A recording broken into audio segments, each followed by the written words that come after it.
Le 13h sur RTI1. Mesdames, Messieurs, bonjour. De ce journal. La mission 300, le sommet africain sur l'énergie, engage des actions ambitieuses des États africains pour renforcer l'accès à l'électricité en Afrique pour 300 millions de personnes. Le sommet compte 1000 participants, dont le Premier ministre ivoirien Robert Begré-Mambé, représentant le chef de l'État.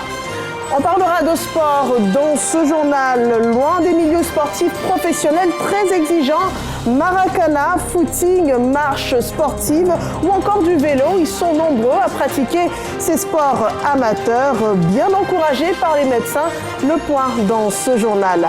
Et puis, les combats se poursuivent à Goma. Des ambassades sont attaquées par des manifestants à Kinshasa. Au moins 17 personnes ont été tuées dans les combats et plus de 370 personnes blessées.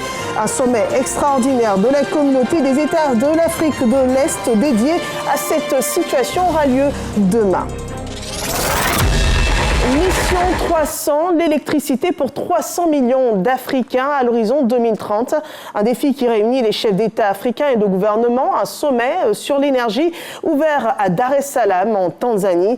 Le sommet devrait aboutir à 2 résultats majeurs. La déclaration de l'énergie de Dar es Salaam et la première série de pactes nationaux pour l'énergie. Des actes qui serviront de feuille de route avec des objectifs bien spécifiques pour chaque pays et des échéances pour la mise en œuvre des réformes pour renforcer l'accès à l'électricité. Et ce sommet est un excellent cadre d'échange sur la coopération. Le Premier ministre ivoirien Robert Begré-Mambé s'est entretenu dans ce cadre avec les présidents de la Zambie et de Madagascar. Un extrait. Le directeur général adjoint du Fonds monétaire international, Boli, reçu en audience par le Premier ministre Robert Begré-Mambé. L'institution financière marque une énième fois son soutien à la politique de lutte contre le réchauffement climatique ainsi qu'à la vision de développement portée par le gouvernement ivoirien. Le Premier ministre et moi avons une très bonne séance de travail. Nous avons discuté comment le FMI peut aider la Côte d'Ivoire.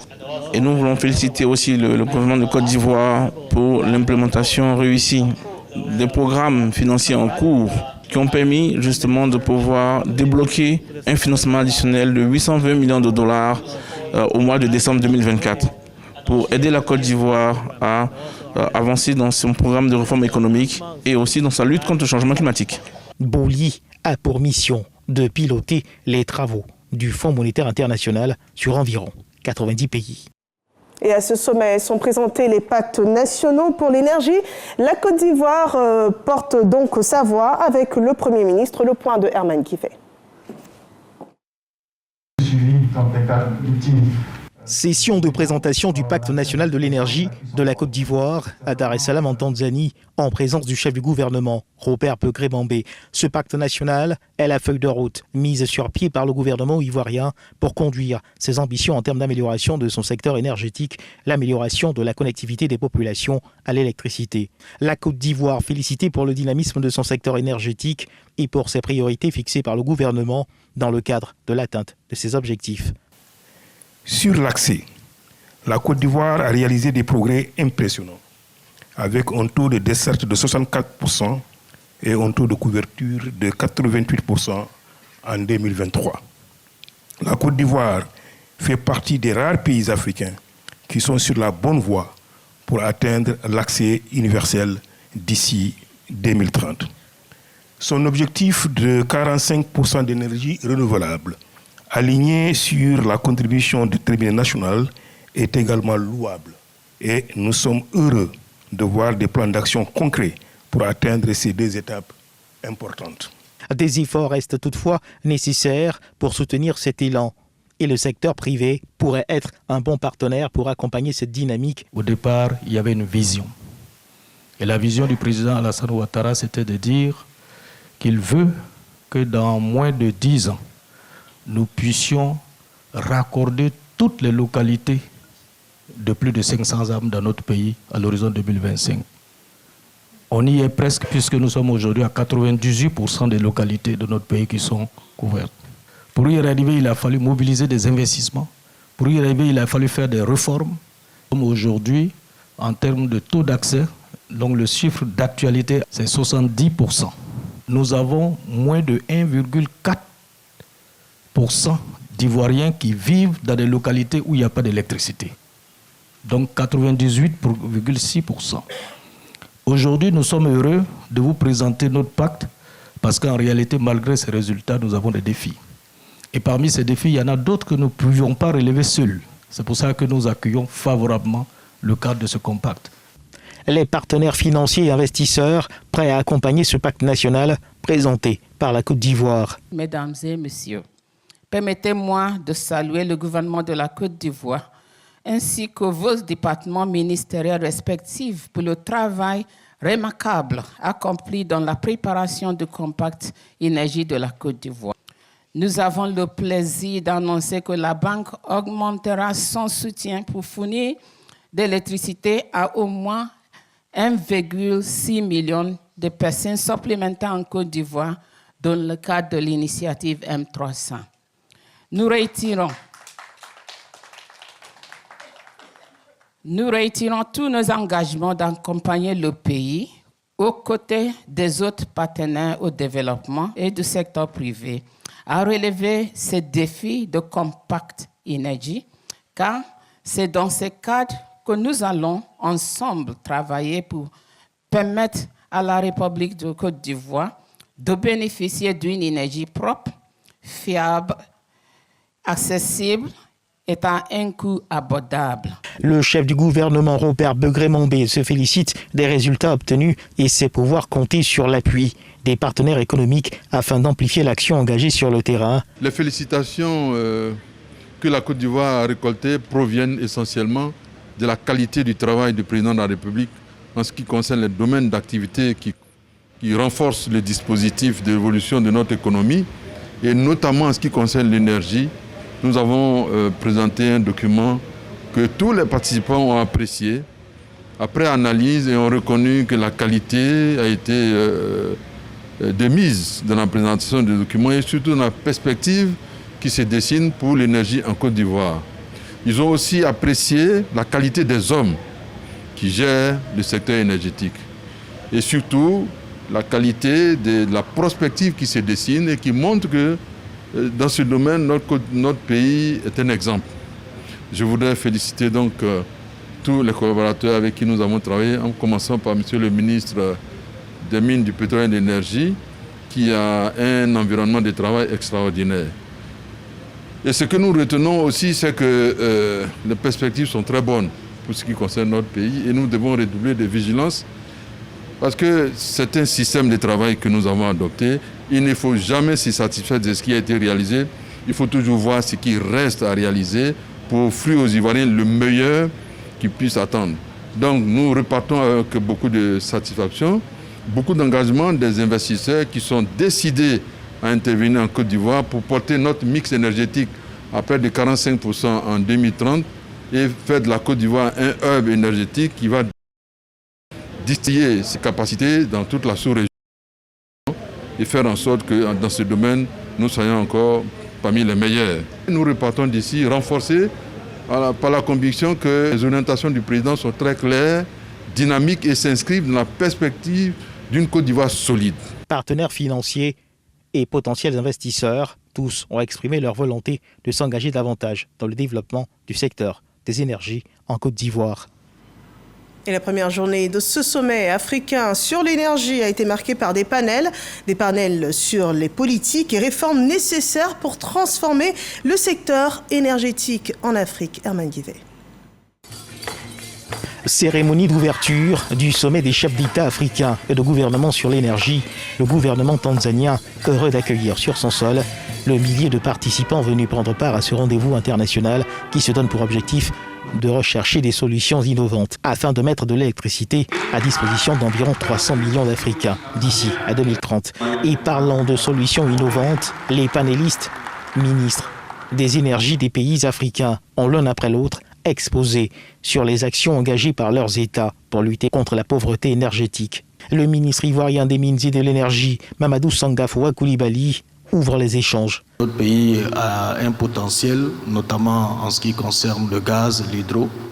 Et c'est sur cette base que nous nous ambitionnons d'ici 2030 de doubler la quantité d'énergie que nous exportons avec nos voisins. La régulation est importante au niveau de la sous-région parce que le défi auquel nous faisons face, c'est que l'électricité que nous exportons ne sont pas toujours payées en retour. Donc ce qui pose un vrai défi. Nous avons approché nos partenaires pour voir comment est-ce que nous pouvons avoir des garanties en ce qui concerne l'exportation de l'électricité dans la sous-région.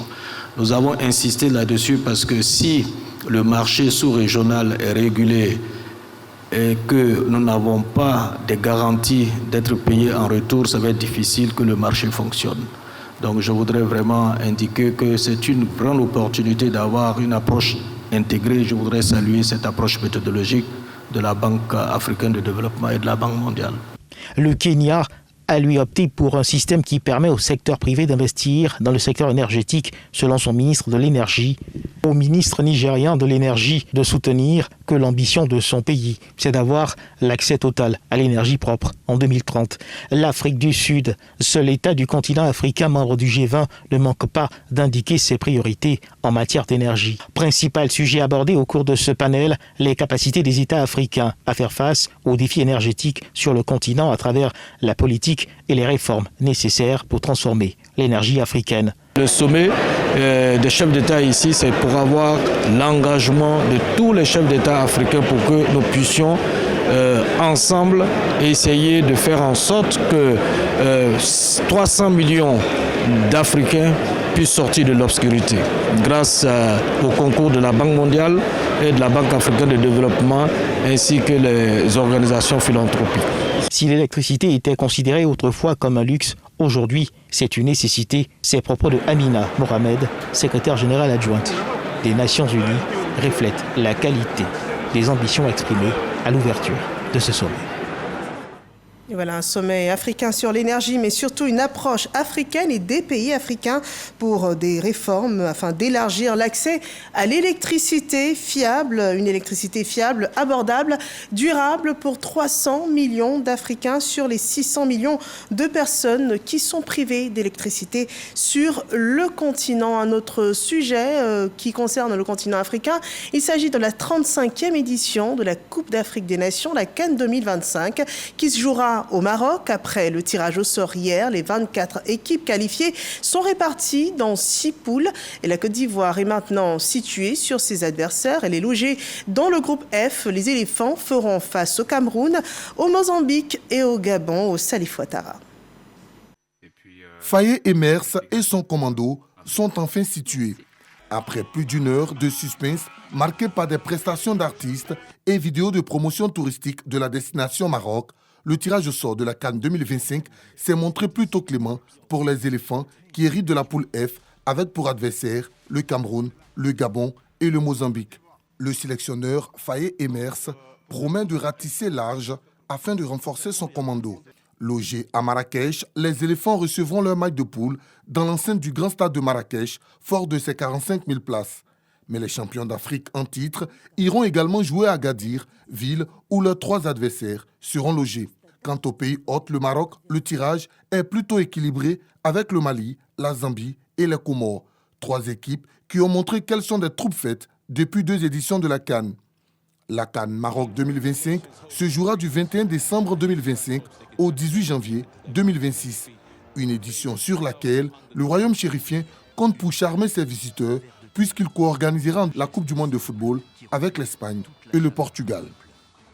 Dans un Maroc prêt à vous offrir. Et vous, quel sport pratiquez-vous? Maracana, footing, marche sportive ou vélo? Autant de disciplines qui renforcent le cardio. Ces sports sont pratiqués par des amateurs avec une discipline personnelle pour le bien-être et encouragés par les médecins. Didier Nguessan nous en dit plus. Dimanche matin, le soleil se lève sur la ville, faisant lui ses rayons sur la population. C'est le moment idéal pour Jean Toutia et son épouse, des adeptes de la marche sportive, d'arpenter à petite foulée les rues de leur quartier Cocody Faya. Pour eux, le week-end commence avec le sport. Vu toutes les contraintes liées à notre alimentation et aux nombreuses maladies qu'on a, je pense que faire du sport, certains jours de la semaine favorisent vraiment la santé physique. Le baromètre, c'est toi-même ta santé. Et si aujourd'hui tu as pu faire 5 km et que le week-end prochain, tu arrives à faire 6 à 7 km, tu vois déjà qu'il y a une évolution sur le plan sportif et sur le plan toi-même de ta santé et de tes performances physiques. En fait. De la marche au footing, il suffit d'allonger sa foulée. Et le plaisir qui en découle reste le même. J'ai eu à faire du bodybuilding et du sport en salle de gym et tout. Mais par manque de temps, on finit par payer et puis on n'arrive pas forcément à suivre la cadence. Quand je fais mon footing, j'essaie de faire ça à contresens, c'est-à-dire dans le sens dans lequel les voitures arrivent pour pouvoir voir les voitures venir. On dit qu'il faut être vigilant. Voilà, lorsqu'on court en bordure de route. Ce basketteur amateur s'échauffe sur le trottoir avant de rejoindre ses amis. Comme je travaille au plateau, donc je cours jusqu'à ici 1 fois ou 2 fois par semaine. Le matin, je fais un peu de pompe, traction et les week-ends, je cours. Je fais aller-retour du rond-point ici jusqu'à l'autre côté, les extrémités, voire 10 km comme ça. La corde à sauter, la marche et le footing, mais aussi le vélo. Ce cycliste se ferait un chemin entre les automobilistes et les piétons, à défaut de pistes cyclables sur nos routes. Malgré les risques d'accident et la pollution due au rejet de gaz d'échappement, la satisfaction de pédaler et de transpirer est plus forte. L'être humain, il est fait pour ne pas être sédentaire. Il faut qu'il bouge. Les usagers de la route, on sait l'indiscipline qu'il y a. C'est à nous-mêmes déjà de se protéger et puis de faire en sorte qu'il n'y ait pas d'accident. Si la rue est le terrain par excellence des sportifs du dimanche, certains ont choisi les espaces aménagés pour la pratique du sport, comme le jardin de la première dame Dominique Ouattara. Nous sommes un club d'amis du quartier. Nous avons décidé de nous mettre ensemble pour venir jouer au Maracana. Nous sommes ici en tout cas pour garder la forme et généralement nous sommes là chaque dimanche. Loin des contraintes de performance des sportifs professionnels et des défis liés à leur carrière, les sportifs du dimanche pratiquent le sport en tant que loisir et pour leur bien-être. Cet espace offre un des rares planchodromes d'Abidjan, endroit dédié à la pratique du skateboard et du roller. Coach sportif de cette discipline, Mac encadre certains élèves. La volonté d'apprendre et l'amour. Si tu as l'amour, ça passe. L'équilibre, il y a des étapes pour avoir l'équilibre. Au fur et à mesure, on vous apprend. Ma fille a commencé à faire roller et je me suis dit pourquoi pas, moi aussi. Ça faisait vraiment longtemps que je ne le faisais pas. Mais en fait, j'avais pas tout à fait oublié et ça revient petit à petit au fur et à mesure que je pratique. Face aux maladies métaboliques, le sport amateur gagne du terrain avec de plus en plus d'adeptes. Seuls ou en groupe, les sportifs du dimanche bénéficient désormais d'espaces consacrés à la pratique du sport, avec notamment la construction de 10 agoras, des complexes multisports sur l'ensemble du territoire, comme celui-ci dans la commune d'Abobo. Les élus locaux encouragent leurs administrés à la pratique du sport pour une émulation plus saine et susciter pourquoi pas des vocations pour entrevoir au besoin une carrière professionnelle dans le sport. Allez, si on se joignait à la pratique en se rendant à pied ou même à vélo à Fronan, c'est à quelques kilomètres de Boaké. Dans cette localité, un don a été fait à 2 écoles primaires. Le compte-rendu de Djeneba Ouattara et Soro Corona. L'ONG Give Smiles fait de l'éducation des enfants une priorité. L'organisation non gouvernementale en partenariat avec l'ONG Action numérique solidaire a fait don d'une salle multimédia composée de 10 ordinateurs au groupe scolaire de Ninaka dans la commune de Fronan, région du Hambol. À ce matériel informatique s'ajoute une balançoire, un topogam, des nattes et bien d'autres équipements offerts aux tout petits du préscolaire de l'école primaire publique de Nangbotoka 3, un autre établissement de la commune. Un don du directeur de cabinet du ministre des Affaires maritimes, parrain de la cérémonie. Pour les donateurs, l'action vise à soutenir la politique de la scolarisation obligatoire des enfants. Nous souhaitons que dans chaque école de la Côte d'Ivoire et particulièrement de la région du Hambol, toutes les écoles puissent avoir une salle informatique pour permettre aux élèves de pouvoir manipuler l'outil informatique au bas âge. Le gouvernement tout seul ne peut pas tout faire. Il est bon que de temps en temps, quand les cadres sont sollicités, ils répondent à l'appel pour que tous ces efforts-là conjugués puissent contribuer au développement de notre pays. Les bénéficiaires traduisent leur reconnaissance aux donateurs. L'éducation est l'arme la plus puissante que vous puissiez utiliser pour changer le monde. Par ma voix, les élèves et les parents d'élèves vous disent merci. Grâce à ce don, nos apprenants pourront bénéficier des jeux. Le jeu est donc le point de départ de l'apprentissage dans la classe du préscolaire. Le sous-préfet de Frouna, Adengra Louis Adolphe, exhorte les bénéficiaires à utiliser les matériels reçus à bon escient et invite aussi les parents à scolariser leur progéniture à venir de demain. Depuis 2019, le projet Une école, une salle informatique de l'ONG Give Smiles a permis d'équiper 4 écoles en salle informatique. Une initiative verte à Yamoussoukro pour la protection de l'environnement. Il s'agit de la construction prochaine d'un campus vert dans la localité de Kofikro. L'ambition, c'est de réaliser à terme plusieurs bungalows de recherche et d'hébergement à vocation écologique. Le reportage de Soro Corona. Promouvoir la recherche scientifique et l'éducation environnementale. C'est l'objectif du projet de construction d'un campus vert à Kofikro dans la sous-préfecture de Yamoussoukro. Un programme à l'initiative de la fondation l'AFMAL. Ce coup de pioche du directeur du cabinet adjoint du ministre des Eaux et Forêts, avec à ses côtés les autorités locales, marque le lancement des travaux de réalisation. Construit sur une superficie de 17 hectares, le futur campus vert comprendra plusieurs bungalows de recherche et d'hébergement à vocation écologique. Ce projet se veut un modèle d'innovation en protection environnementale et en technologie verte avec l'utilisation de solutions intelligentes. Le campus vert, ça sera un campus mixte dans lequel les deux gens pourront travailler ensemble. Sur cette île-là, il y a 23 espèces qui n'existent pas ici. Et ces 23 espèces sont sur la liste rouge de l'UNESCO. Aujourd'hui, on parle. Ça veut dire que la protection environnementale et la protection des forêts est une nécessité primordiale. Au nom du ministre des Eaux et Forêts qu'il représentait à cette cérémonie, Dja Kofi, directeur du cabinet adjoint du ministère, réitère l'engagement du ministre Laurent Tchagba à soutenir cette initiative qui traduit une vision ambitieuse tournée vers un avenir durable respectueux de l'environnement. Nous sommes très heureux de ce coup de pioche qui va apporter ce campus vert et qui sera un laboratoire pour la recherche environnementale et forestière, pour nous permettre d'avoir des éléments importants pour faire progresser la foresterie en Côte d'Ivoire. À terme, ce sont 5 enclos pour la recherche alimentée en énergie solaire qui sortiront des terres. Une visite guidée du site a mis fin à la cérémonie de lancement des travaux de construction du campus vert de Kofikro. Nous partons à San Pedro où des fonctionnaires de police admis à la retraite sont célébrés. Ils totalisent des dizaines d'années de fonctions, de service. Ils sont au total 9 et ils ont reçu des félicitations et honneurs de leur hiérarchie. Le point de Sam Kona. Ils sont au nombre de 9 fonctionnaires de police admis à faire valoir leur droit à la retraite. Pour la 4e année consécutive, la préfecture de police du San Pedro a voulu célébrer ces agents qui ont passé une grande partie de leur vie à servir.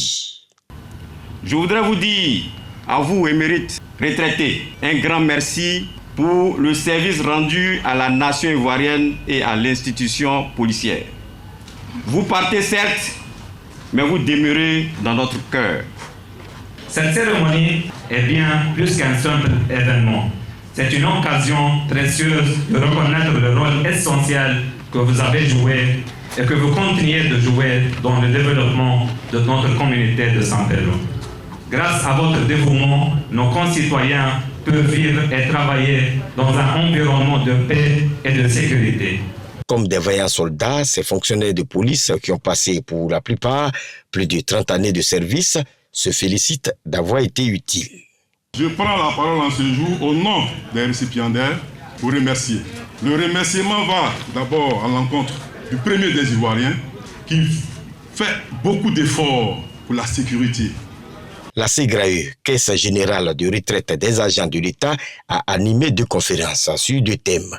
Comment préparer sa retraite et le régime de retraite complémentaire par capitalisation. Dans la région de l'Anawa, les femmes de Soubré, réunies au sein du groupement Woubéignon, sont artisans de paix. Elles ont initié une mobilisation pour la cohésion sociale et la paix dans cette localité et veulent en faire la promotion dans toute la Côte d'Ivoire. Le point de Jean-Marc Chelchi. Les femmes de l'association Woubéignon de Soubré célèbrent la cohésion sociale. À travers ces festivités, elles réaffirment leur attachement à la paix et au vivre ensemble. On est prête pour la cohésion sociale et la paix. Vous pouvez le constater sur le terrain. Les Yakoubas sont là, les femmes gourous sont là, les Koyas sont là, les Ouest sont là. Bientôt, c'est les élections. Il faut une paix durable pour qu'on puisse aller de l'avant. L'élection présidentielle d'octobre 2025 est en ligne de mire. Ces femmes lancent un appel à la classe politique et prient pour la paix en Côte d'Ivoire. Les thèmes qui ont été choisis ont été autour de la solidarité, de la cohésion sociale et de la paix, qui sont le socle vraiment d'une société prospère. Et je pense qu'après nos échanges, elles se mettront en ligne, en rang de bataille pour pouvoir amener toutes les femmes à prôner cette paix-là dans la région de la Nawa. Merci pour cette cérémonie qui prépare 2025. Et tout le monde souhaite à ce que ce soit des élections apaisées, des élections, au sortir de ces élections, que la paix continue de régner sur la Côte d'Ivoire afin que le développement amorcé par le président de la République, son Excellence Alassane Ouattara, puisse continuer. Le groupement Woubéignon est une association de femmes agricultrices et commerçantes qui œuvre pour l'autonomisation des femmes. Cette organisation se réunit tous les 2 ans et lance également des plaidoyers auprès des autorités locales pour de meilleures conditions de vie. À présent, une tournée littéraire avec l'auteur ivoirien Djonski Mampouya. Il est auteur de 3 œuvres et parcourt la Côte d'Ivoire pour la dédicace de ses romans. On le suit avec Gervais Kouassi et Charles Tatou. Djonski Mampouya Arpela Kénissel.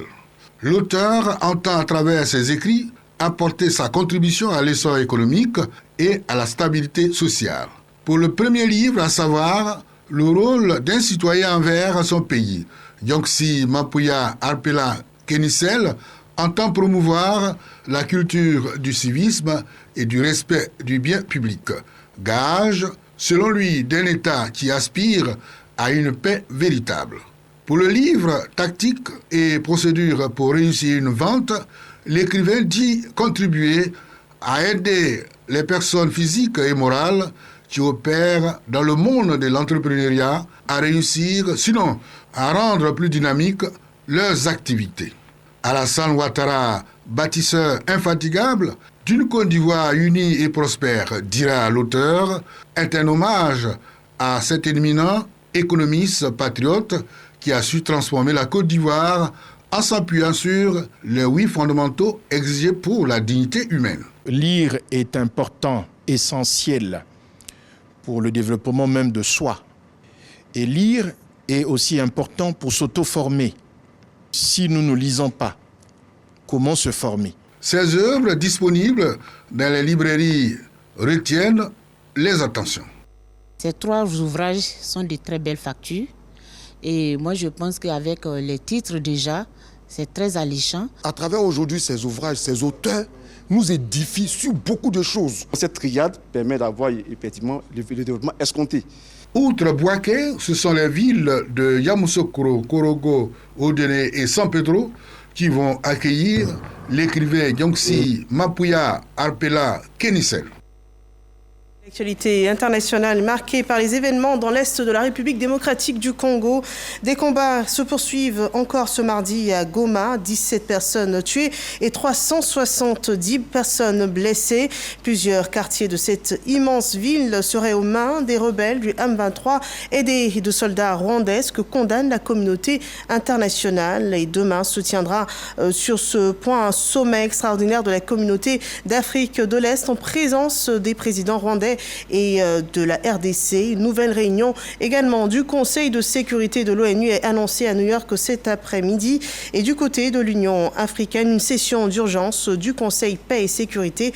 Et ces dernières heures sont annoncées des attaques visant de nombreuses ambassades, dont celle de la France et du Rwanda, attaquées par des manifestants pro-Goma, donc à Kinshasa. Plusieurs ambassades auraient été attaquées ce mardi, donc dans la capitale de la RDC, par des manifestants qui dénoncent le conflit dans l'est du pays. Merci de nous avoir suivis. C'est le dernier point de ce journal. Excellent après-midi chez vous. On se retrouve demain pour d'autres informations d'ici et du monde.